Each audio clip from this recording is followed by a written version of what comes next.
Gênesis 25, 21. Isaac orou ao Senhor por sua mulher, porque ela era estéril. E o Senhor ouviu as orações.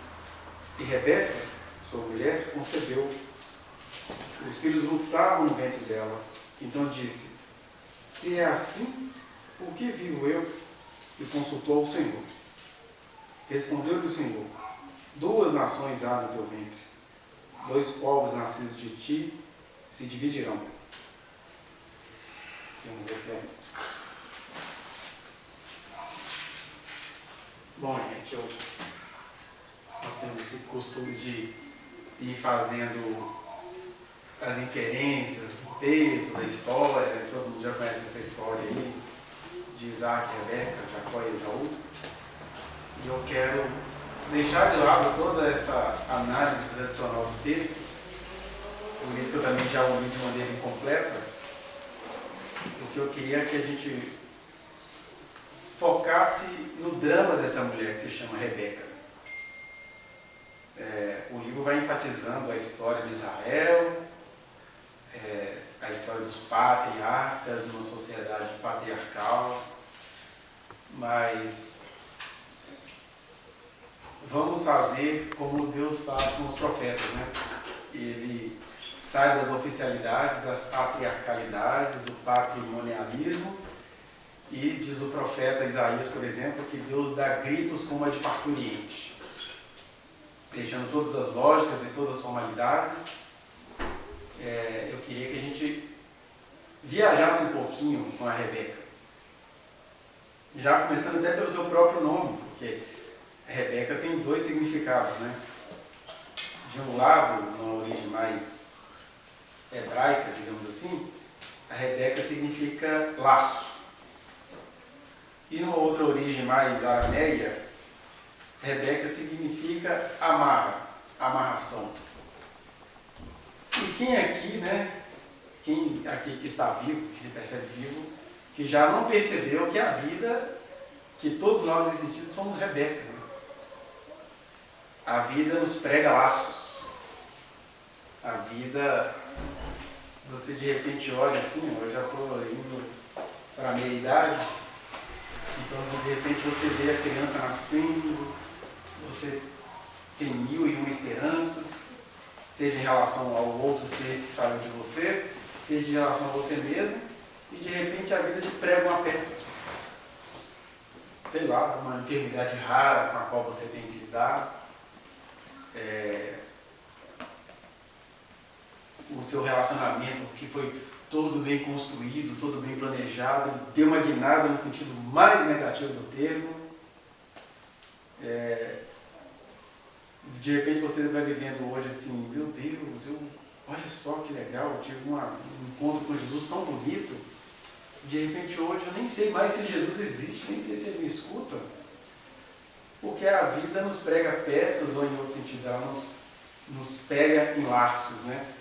A gente é enlaçado o tempo inteiro pela vida.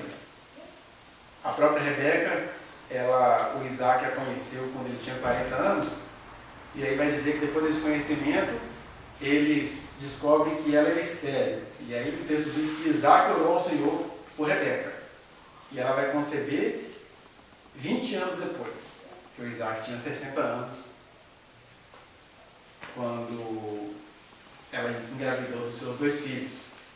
E aí o texto vai dizer que a Rebeca se pegou assim na vida. Gente, a vida me pregou laços, a vida me pregou peças.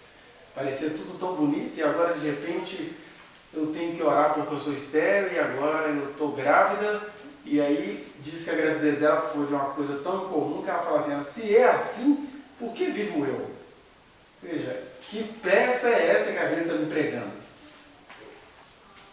Que amarras são essas, o outro significado dela, que a vida está me pregando?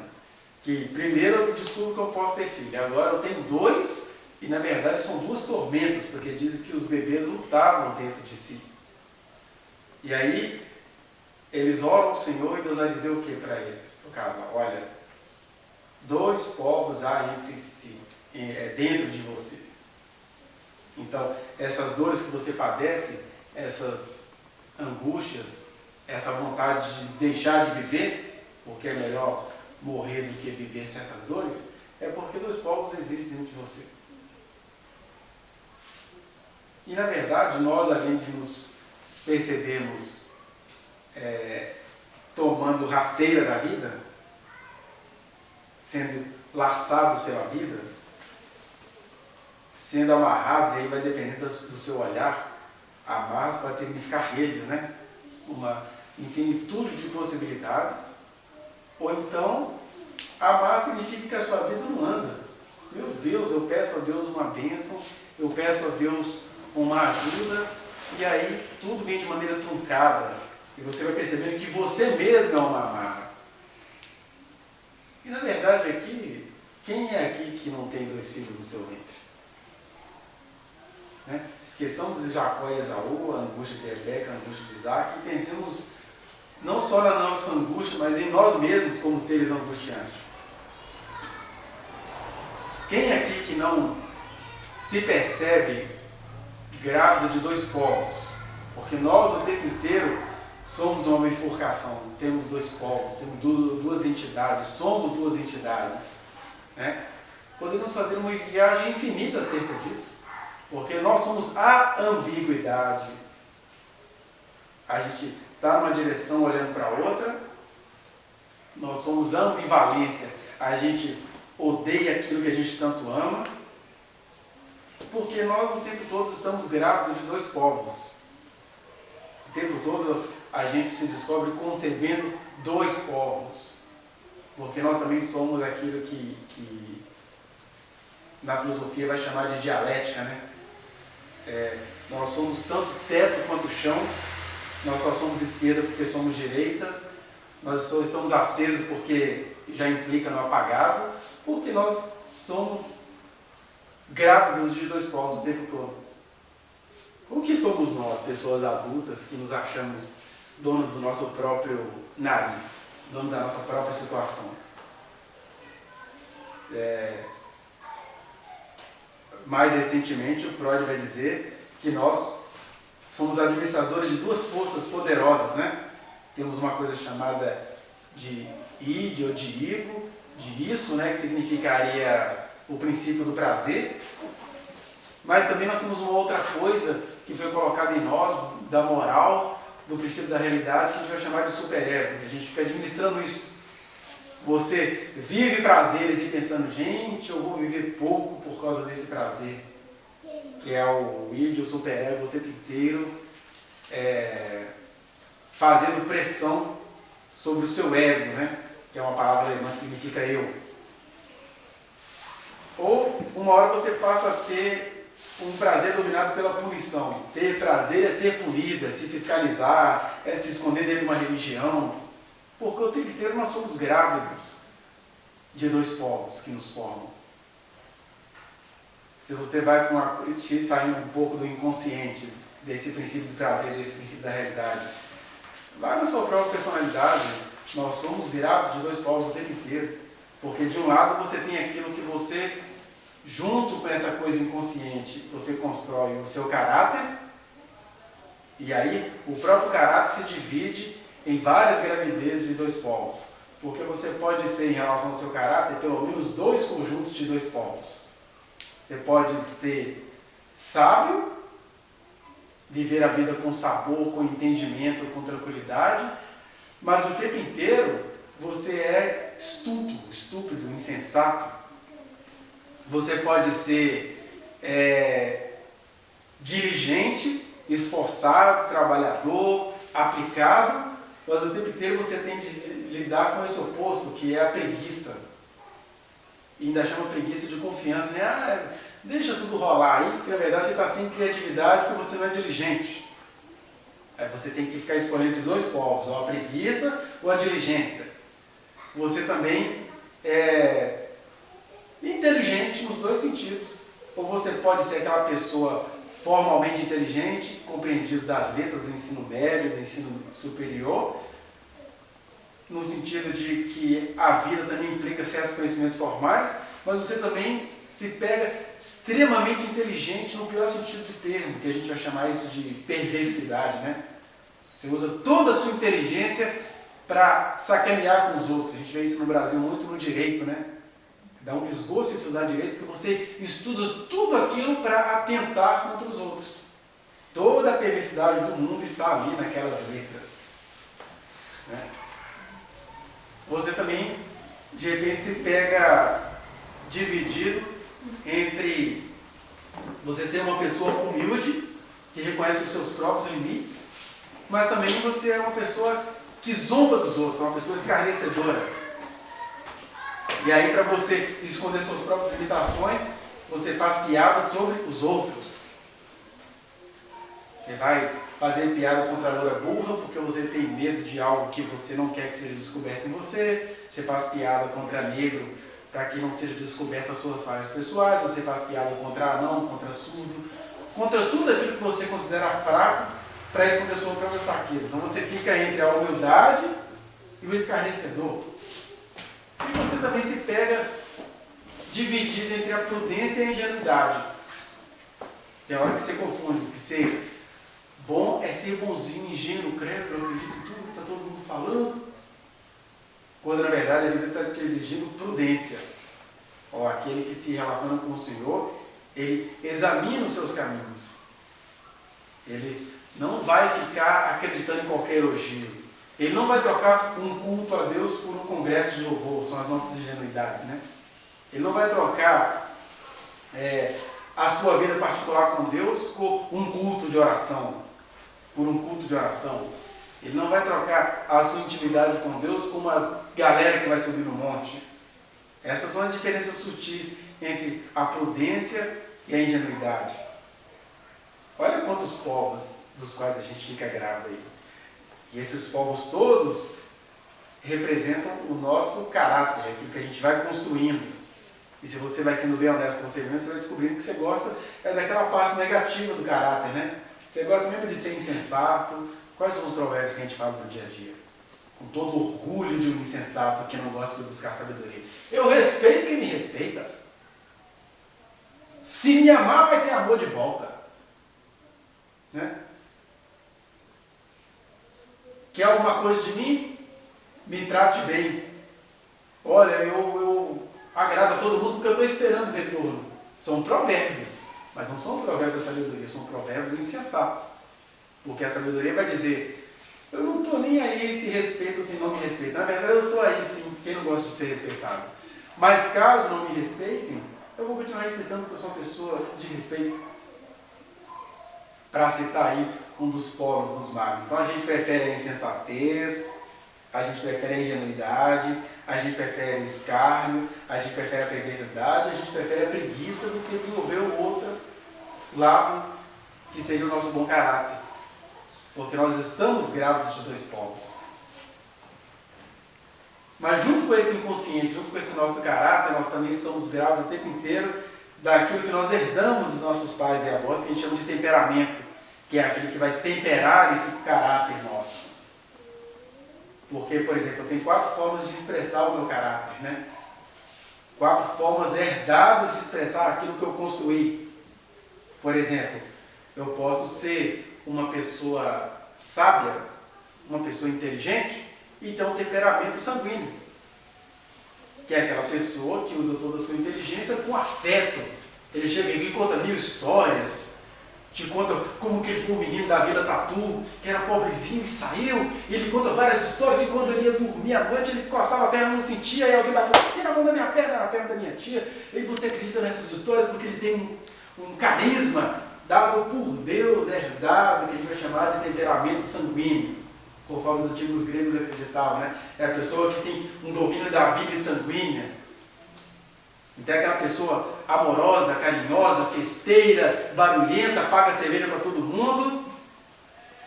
E aí essa inteligência temperada com esse caráter sanguíneo.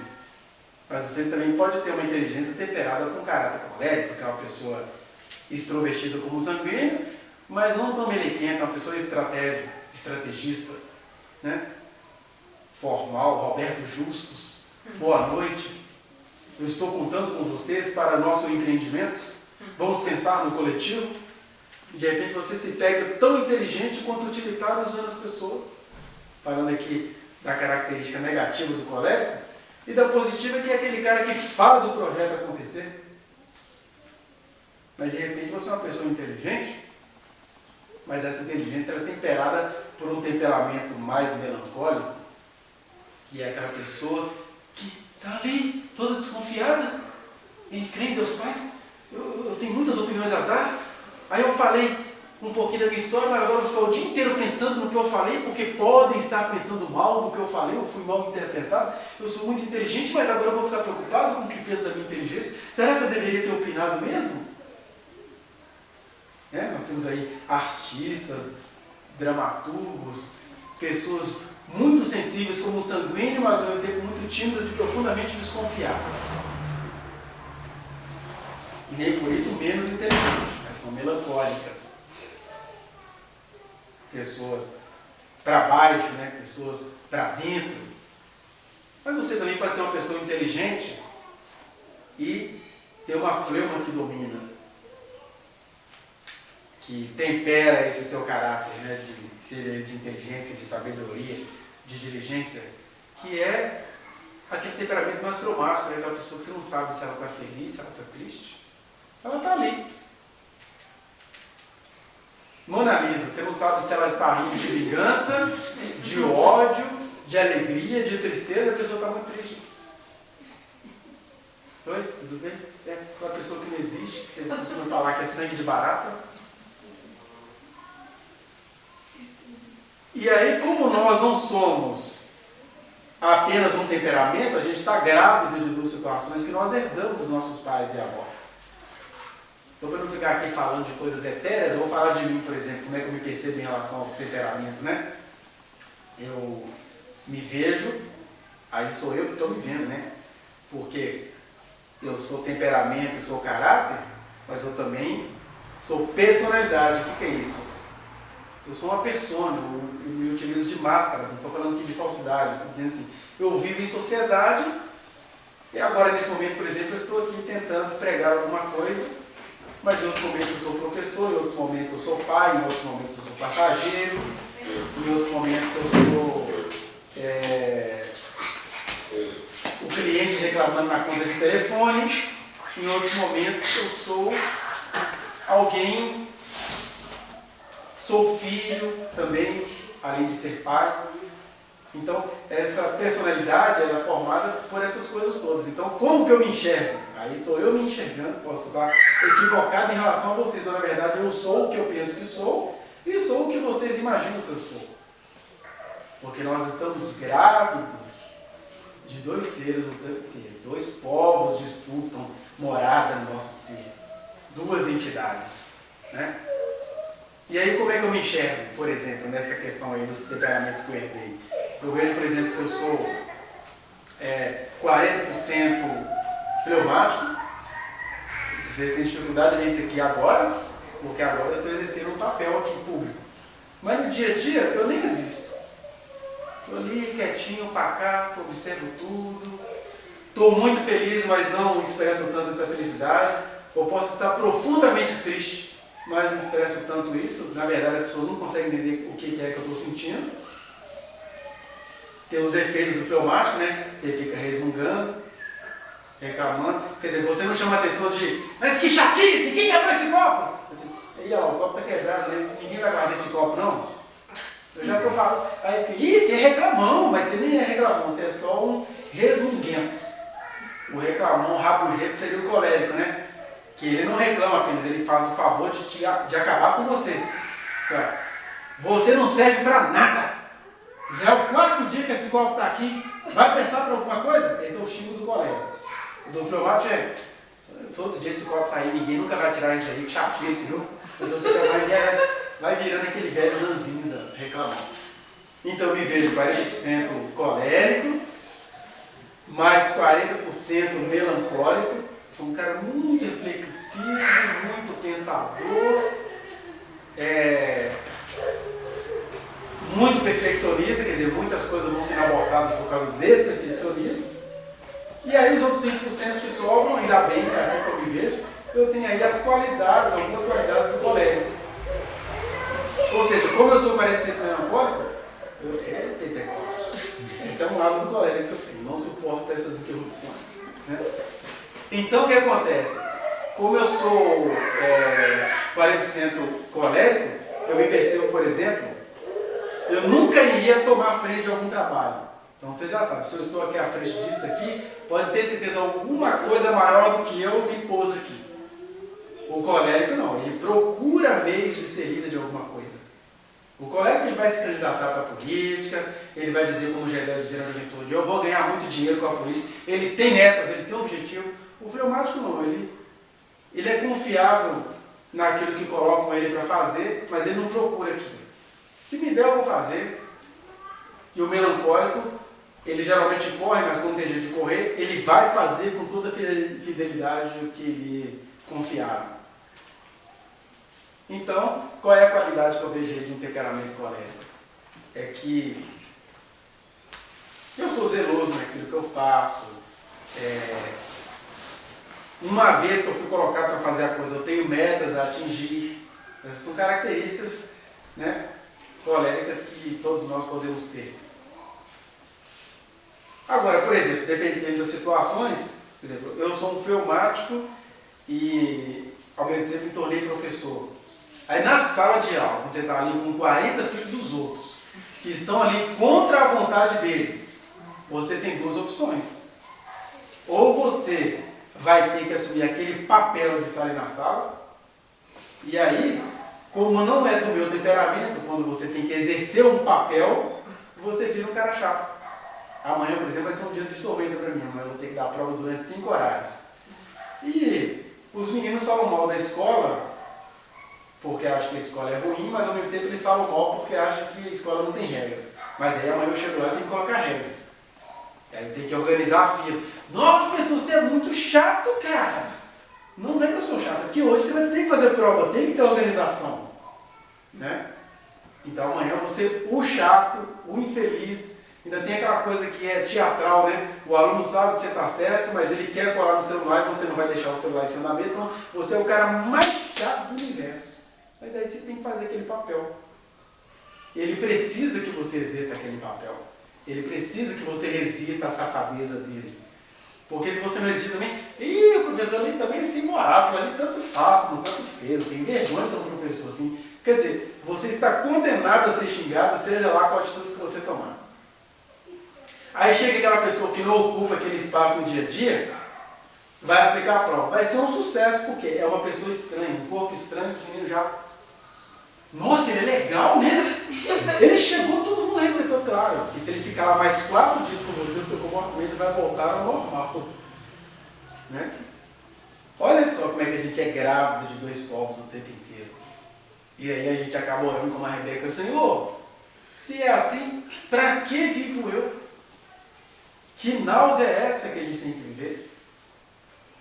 E aqui eu falei de uma série de coisinhas, para não falar de uma série de outros bilhões de coisas que nós somos.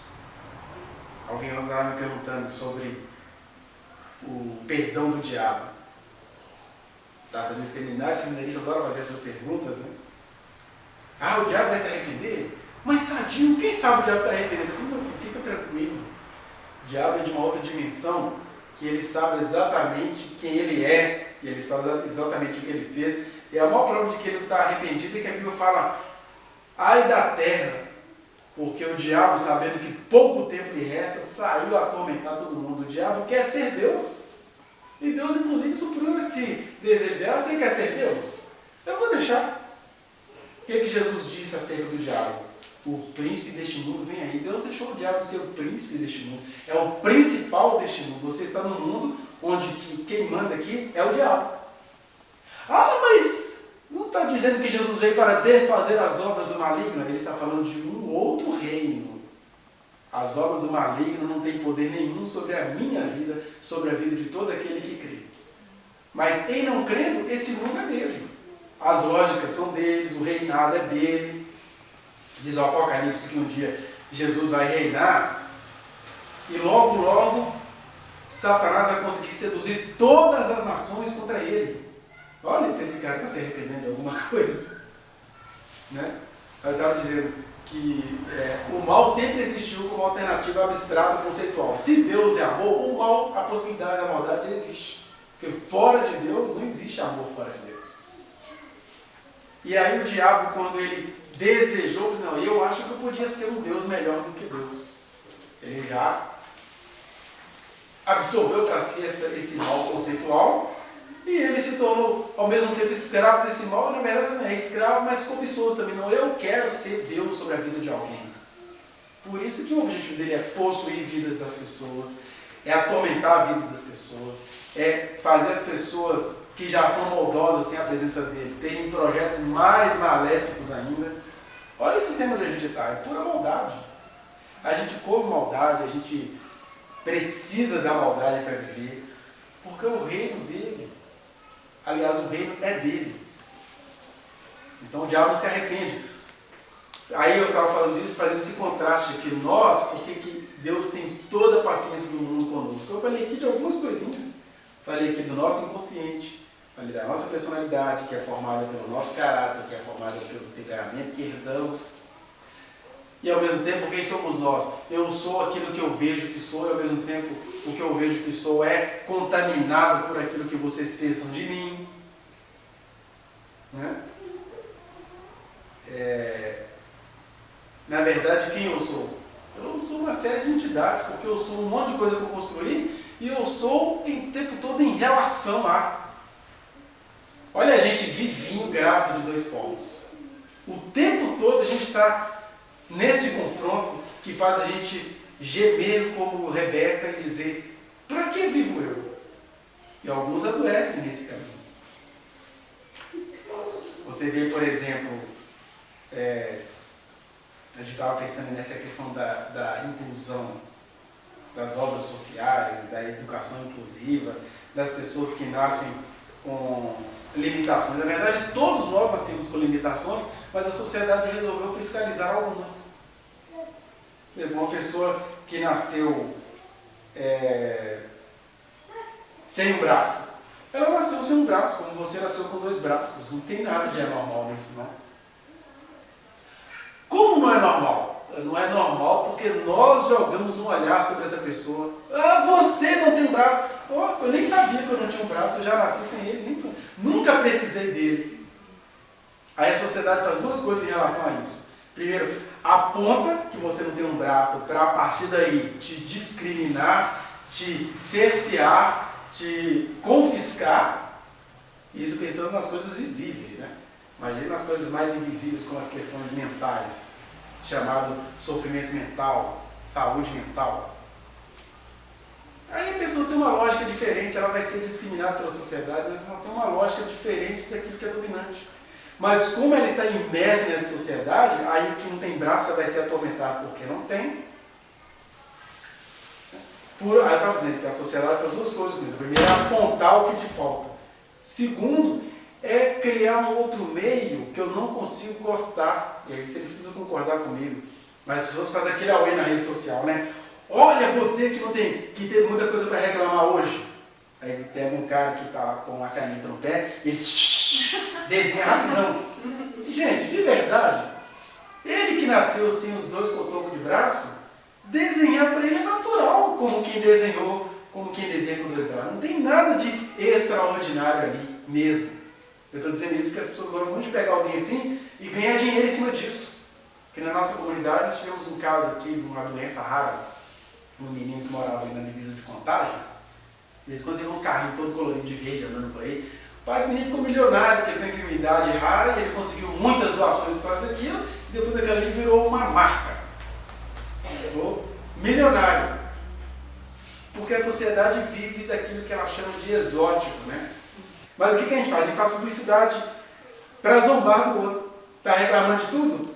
Tem o que? Reclamar do quê? O cara vai desenhando, colorindo com a boca e tudo. Mas como ele não tinha braço, para ele é normal fazer aquilo. O anormal é a gente se utilizar daquilo para zombar do outro. Porque, por exemplo, eu, até onde sei, estou com o meu corpo íntegro. E sou cheio de deficiências invisíveis. Porque eu sou grávido de 2 filhos. melhor, sou grávida de dois povos, de duas entidades, dessa bifurcação eterna, que quando você escolhe uma, aí lá na frente tem outra dentro dessa uma, conforme a gente vai ver aqui agora. Existem coisas que são herdadas, mas elas se manifestam em você o tempo inteiro nessa opção que é sua e nessa resposta que a sociedade te dá. Então a gente é o tempo todo isso, o tempo todo esse devir, essa possibilidade, essa escolha. Ao mesmo tempo ela é inconsciente, biologicamente e até psicologicamente herdada e socialmente construída. A gente é obrigado a ser e a fazer certas coisas. Nós temos limitações sérias. Ai meu Deus, por que você apresentou todo esse florilégio de irmãos gêmeos, que só são gêmeos por serem feitos no mesmo dia? Porque nós somos isso, né? Na mesma hora você é isso tudo. Nós nem somos gêmeos, nós somos N gêmeos, né? Múltiplos gêmeos ao mesmo tempo. E aí há pessoas endemoniadas, né? Você sozinho já é essa série de entidades que fica o tempo todo tendo que escolher. Aí a Rebeca viveu isso. E o que ela fez? Ela procurou o Senhor. Ainda que de forma lamentosa, né? Para que eu vivo? E aí Deus dá a resposta a ela. E no caso dela a resposta teve uma finalidade específica. Dois povos há dentro de ti e eles vão se dividir. E aí começa toda aquela história bíblica que a gente conhece. Agora o que nós precisamos saber diante de Deus é o que tem acontecido com os povos que há dentro de nós, que nos causam dores, porque a Rebeca valorizou a gravidez dela.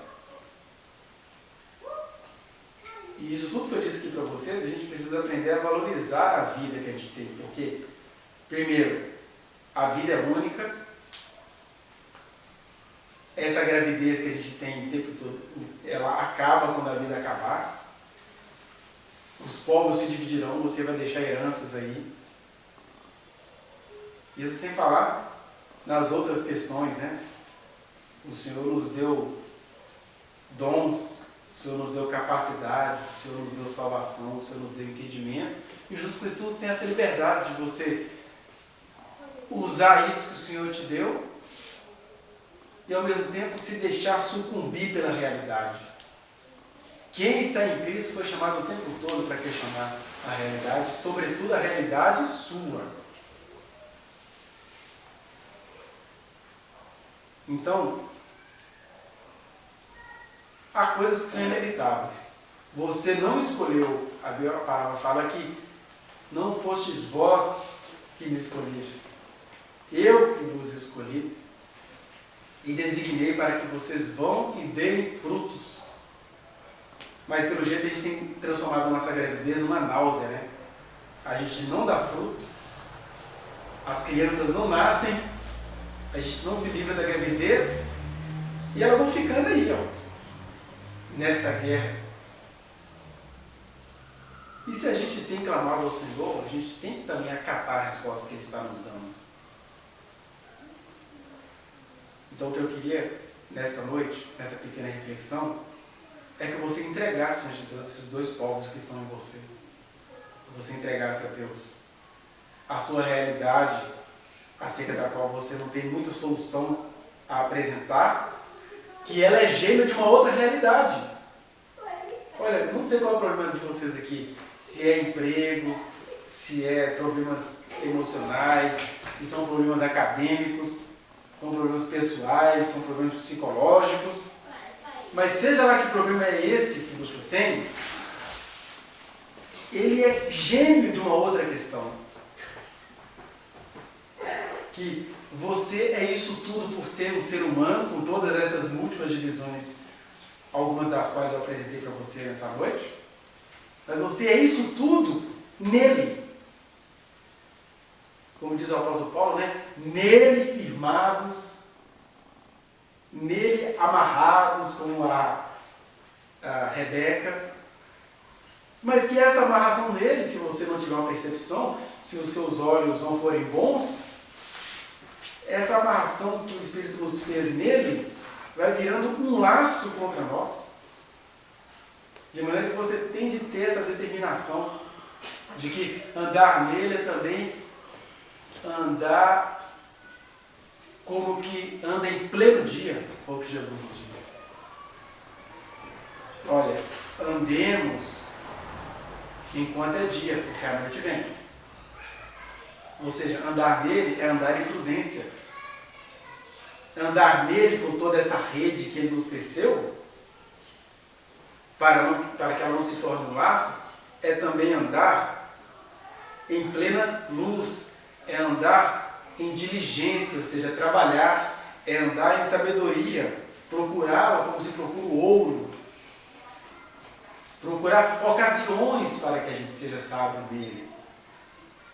É assim que a dor dessas duas entidades que nos habitam vai se transformando em fruto, vai se transformando em portais eternos, ou seja, em entradas eternas, com mil e uma possibilidades outras, onde você não vai agora querendo saber a resposta, você vai ser a resposta. Então a resposta de Deus nessa noite para a sua questão é essa: olha, existem dois povos entre você. E o mais velho servirá o mais moço. E o que isso significaria para nós aqui nessa noite? Tem uma coisa em nós que é velha em que sentido? Nós somos seres da natureza. A Terra é velha. Ela é resultado de muitas convulsões do universo físico. Nós somos o velho homem, como diz o Novo Testamento, somos a velha natureza, nós somos animais. Você está aí também dividida entre viver a realidade que Jesus te ensinou a viver e vai falar assim: mas eu gosto daquela coisa natural, eu gosto do macho alfa. Geralmente o macho alfa é traficante, é canalha, é nojento. De repente você está naquela velha natureza de dizer assim: puxa, eu acredito na fidelidade, mas eu sou o macho alfa. Eu tenho de ter 1000 mulheres. E aí Jesus está dizendo: não, senhor. Esse mais velho aí, que você é, esse velho homem, esse pecado, ele vai ter que servir ao mais novo. O mais novo foi feito precisamente para isso, que fraquinho. Nasceu ali agarrado no calcanhar do mais velho, mas o mais velho vai ter que servir a esse novinho. O que é esse novinho? Novo. O que é novo? Exatamente o Evangelho. O vinho novo, que ele não pode ser colocado em odres velhos, mas ele tem o poder de aglutinar o odre velho. É o vinho novo que vai fazer com que o velho sirva, é o Evangelho, é a boa nova. A gente tem que sair desse impasse. A gente está se deixando levar demais pelo homem velho, por aquele que nasceu primeiro. E ele tem que nascer primeiro. Vejam só, são duas obras de Deus, tá? Adão é obra da mão de Deus, mas o Espírito vivificante é obra da mão de Deus, soprado por Deus em pessoa aqui na terra. Então, não é você se desumanizar, é você querer que essa sua obra original, qual que é a obra original? Você é gente, você tem personalidade, você tem o princípio do prazer, que luta com o princípio da realidade, você tem os temperamentos que estão o tempo inteiro lutando contra o seu caráter, você tem o espírito que luta contra a carne, e você tem, sobretudo, a sua vida nova, que ainda está muito certa dessa vida velha. A gente tem que ousar. O problema é que para a gente ousar, a gente tem que assumir que no começo, como todo parto, a proposta que Deus nos apresenta não é agradável. Geralmente, quando Deus nos apresenta a proposta, a gente fala isso: para que o Senhor me fez? Para que eu vivo? O que adianta o Senhor ter feito essas promessas todas para mim, Minha vida é desigual. Olha o meu casamento. Olha o filho que o Senhor falou que tinha uma promessa sobre ele. Vai que traste. Vê se tem alguma chance da gente fazer alguma coisa. É a Rebeca dizendo para Deus. E eles vão responder, ó, esses dois povos aí vão se dividir e o mais velho servirá ao mais novo. Porque o evangelho que eu coloquei em você vai ter que mandar nesse mais velho. Então eu queria convidar você, todos nós aqui, a decidirmos, ou alguns aqui, a renovar essa decisão de dizer, Senhor, eu preciso que a palavra eterna do Senhor, que embora ela seja eterna, em mim ela é mais nova do que a minha natureza. É só você olhar a sua vida. Essa semana aqui, todo mundo traiu a palavra eterna de Deus que te habita. Todos vocês, todos nós traímos a palavra do Senhor que nos habita. Porque a palavra que nos habita nos ensina a confiar nele. E você está desesperado, você está doente. E Deus está dizendo para as Rebecas aqui, olha, a ideia é que o mais velho vai ter que servir ao mais novo. O meu novo te habita. A minha palavra está em você. Você tem que assumir isso. Ah, como é que eu vou assumir isso? Como um trabalho de parto. Se a parturiente, a mulher que está para dar à luz, pensar no trabalho de parto, ela vai fazer o trabalho de parto? Ainda bem que é uma situação que você nem pensa. Você vai, né? Vai ter que sair. O que entrou vai ter que sair. Ele está dizendo, vai ter que ir. Vai ter que lidar com quem você não quer. Vai ter que se sujeitar a situações às quais você não gosta. E que até humanamente falando, você tem razão. Só tem um detalhe. Todo mundo aqui pode lembrar de situações da vida onde você pagou o mico para viver essas situações. E deixar o mais velho servir ao mais novo implica nisso. Fala assim, gente, engraçado. Se não fosse pelo novo que me habita, pelo Evangelho do Senhor, eu já paguei tanto mico nessa vida. Eu sou acusado até hoje de merdas que eu fiz na vida, onde eu dei tudo de mim, que eu fui lá como um velho homem, né? Me entreguei totalmente. Assim, cara, que papelão que você fez. Mas sabe o que significa sobre você? Que você tem potencial. Porque para fazer o mal que te habita, você foi com tudo. Aliás, o mal que nos habita, o mal que nos cerca, o que faz sucesso hoje, né? Estava falando aqui de maneira, sem levar isso para os preconceitos sociais, mas pensando de maneira técnica. Já viu como certas danças são feias? Elas são feias. Eu estava hoje na casa de alguém, a gente estava vendo uma situação de dança lá, estava dizendo, por que isso faz sucesso? Por que a gente criou a figura do ídolo? Por que faz sucesso? Não vou imitar, não. Não preciso de imitar, sabe? Mas é aquelas mexerices nas cadeiras. Se você olhar para aquilo dentro, aquilo é muito feio. Aquilo é feio. Mas por que faz sucesso? Por que você precisa daquela pessoa dançando na sua cara? Por que isso faz sucesso? E aqui eu não estou me referindo à cantora. Na verdade, a cantora ela é um exemplo de esforço humano. Olha, imagina uma menina dessa, salva em Cristo Jesus. Vira vernizinho na hora, Senhor, eu não posso. Aí Jesus fala, mentira, quando você estava lá na sua cara, você foi lá no deserto gravar o clipe, aquela dança cá para nós é feia pra caramba, mas você ganhou dinheiro com aquilo. Mas por que as pessoas ganham dinheiro com isso? Estava dizendo lá. É porque, na verdade, todo mundo aqui no particular, porque antes desses sucessos todos acontecerem, tem uma coisa chamada Bunda Lelê. Em 1997, o Latino gravou uma música precisamente sobre isso.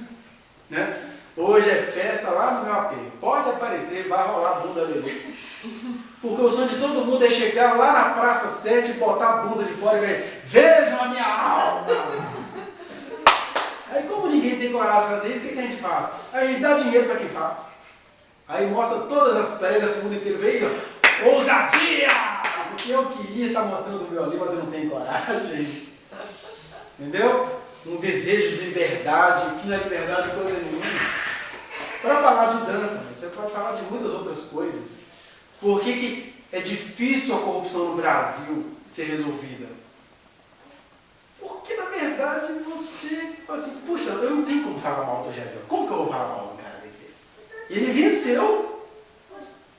Venceu, olha. Ele usou todas as estratégias dele, está preso, mas está milionário. Ninguém vai pegar aquilo fácil, não. Aqueles 51 milhões de reais no apartamento, que é um valor muito semelhante a meia tonelada de cocaína nos helicópteros. Porque onde é que estava aquele dinheiro, né? O dono do dinheiro não apareceu até hoje, que é dinheiro de tráfico. Né? É dinheiro de banco. Cadê o rastro? Da onde saiu esse dinheiro? Né? Faz um cálculozinho aí de 500, de meia tonelada de cocaína, de pasta base.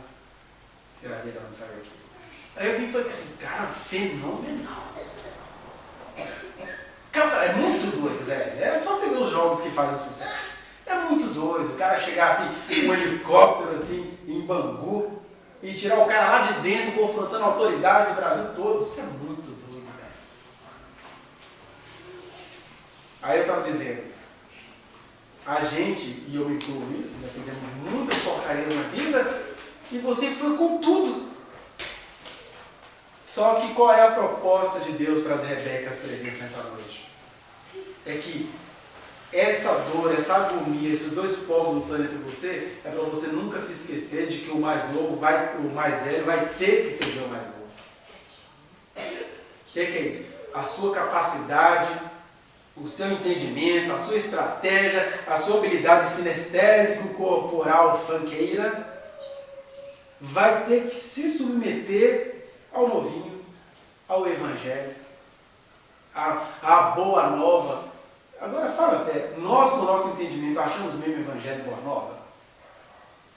Que evangelho é boa nova? É visitar quem eu não quero? Conversar com quem eu não estou afim?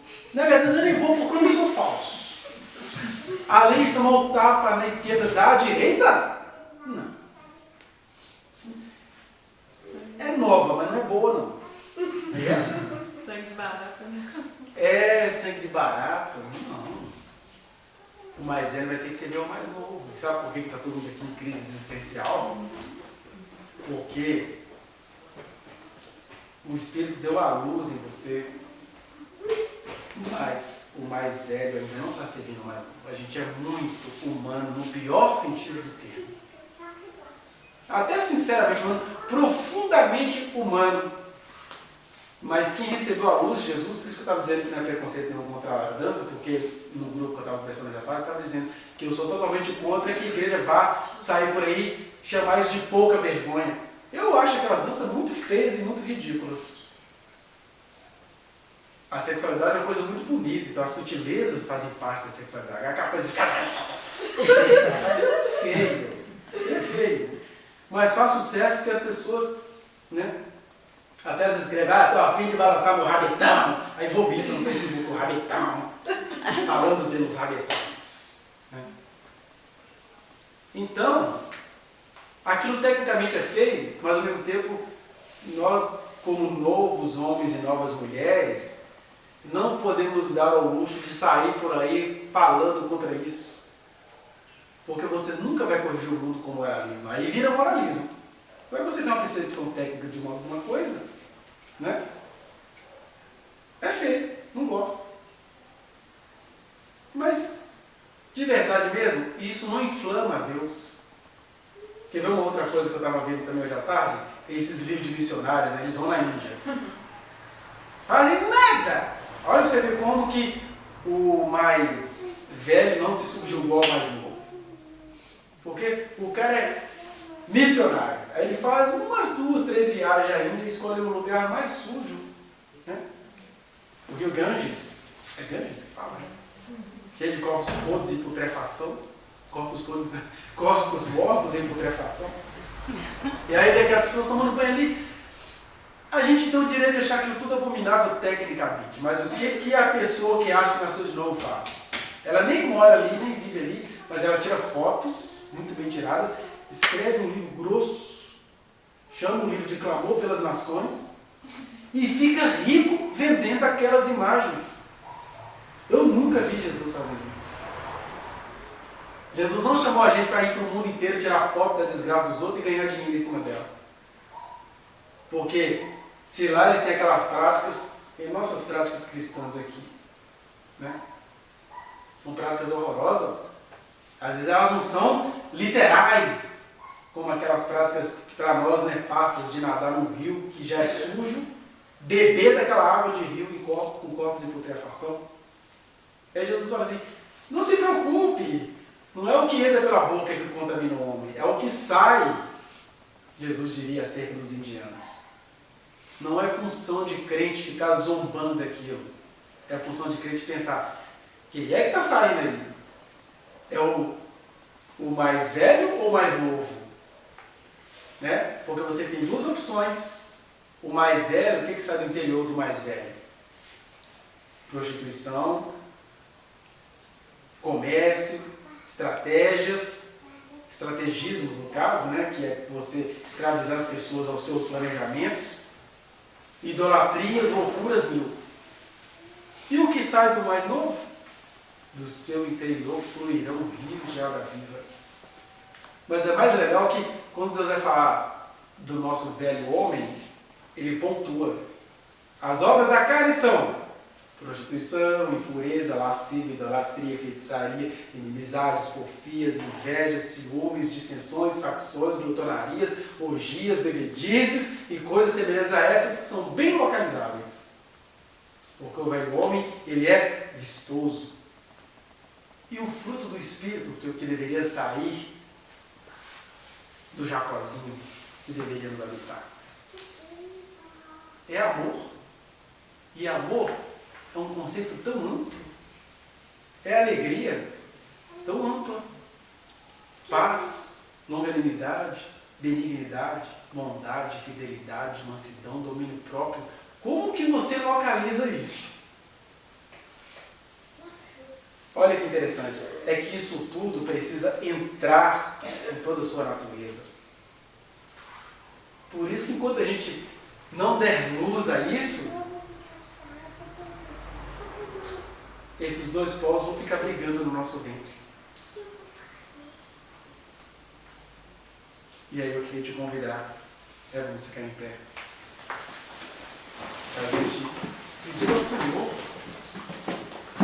que nos dê forças, que a gente saia dessa coisa básica de ficar falando de batismos, coisas pequenas, o que é certo, o errado. Não existe o certo e o errado, existe apenas uma coisinha. Só uma coisinha. O Evangelho tem que englobar o nosso velho homem. O Evangelho tem que colocar desconfiança em você. Ué, eu sou missionário ou estou vivendo de um livro de fotografias temporais tiradas de um povo? Porque o missionário não vai para a Índia tirar foto. O missionário, ele vai confrontar o Senhor aqui todo dia. Senhor, eu não quero falar com essas pessoas. Mas é isso que está se apresentando diante de você.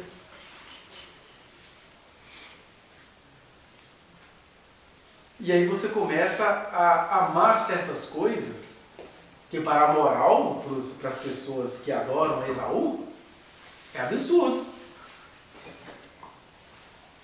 Por exemplo, eu não tenho nenhum poder de converter o deputado João Willis.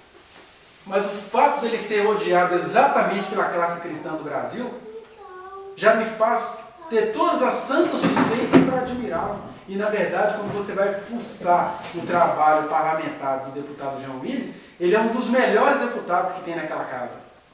Mas o que a gente sabe dele? A Bíblia é escrita por um palhaço, cristão é tudo idiota. Aí fez um filme com Jesus viado fazendo orgia, tudo mentira. Quando você vai fuçar sem isso, você vai descobrindo que isso tudo é mentira, mas isso está sendo, de 3 dias para cá, compartilhado das famílias, das pessoas que estão no Evangelho, mas que não pariram o Evangelho em si.